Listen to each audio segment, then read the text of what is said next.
Hello everyone.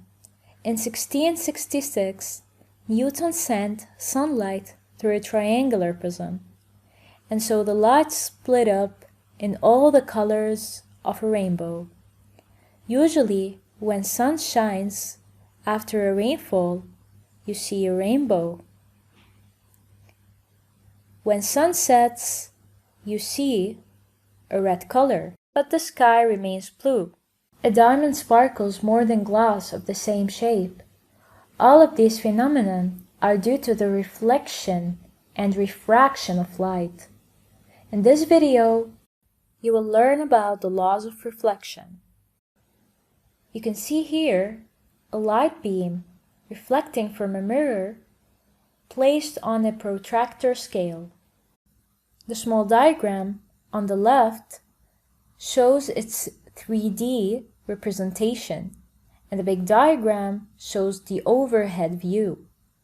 You can see that the blue ray coming out of the mirror is traveling along the 10 degrees line of the protractor. Note that the protractor scale is divided into 2 degrees per division, with intermediate values shown on the outer scale. If we select diagram, we will see the direction of the rays shown by arrows. The dotted line at the 0 degrees is called the normal.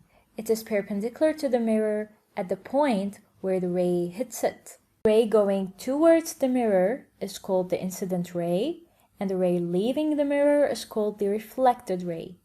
The angle between the incident ray and the dotted normal is called the angle of incidence, I. So, what is the value of this angle?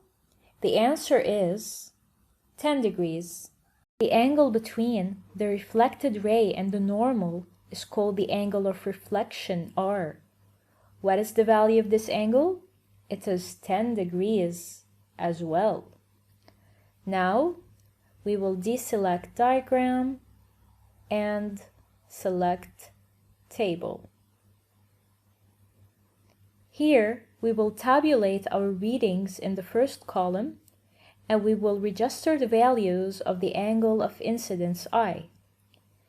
In the second column, we will register the values of the angle of reflection, R. So, let's start. When the angle of incidence is 10, the angle of reflection will also be 10 degrees. Now, by increasing the angle of incidence to 20,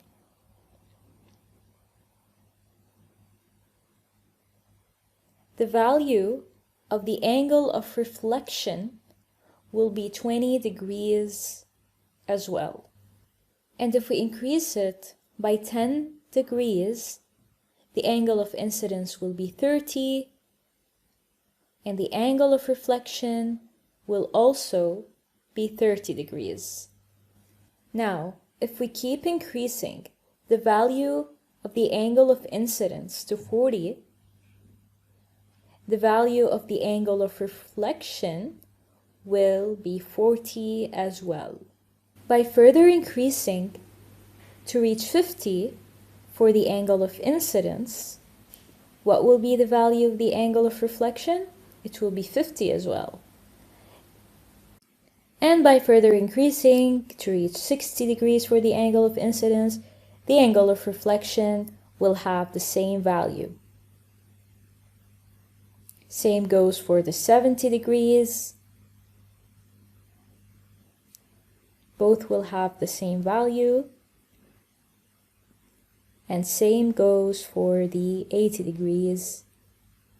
Both angles will have the same value. So now, let's take a look at the results. What is the connection between the values of the incident and reflected angles? The answer is, they are the same. The angle of incidence is equal to the angle of reflection. This demonstrates one of the laws of reflection. The angle of incidence is equals to the angle of reflection. The other law states that the incident ray, the reflected ray, and the normal all lie in the same plane. This means that they all lie in the surface of the diagram. The reflected ray will not leave the surface and reflect towards or away from you. So, the take-home message from this tutorial is the demonstration of the laws of reflection. The angle of incidence equals the angle of reflection. The normal, the reflected ray, and the incident ray all lie in the same plane.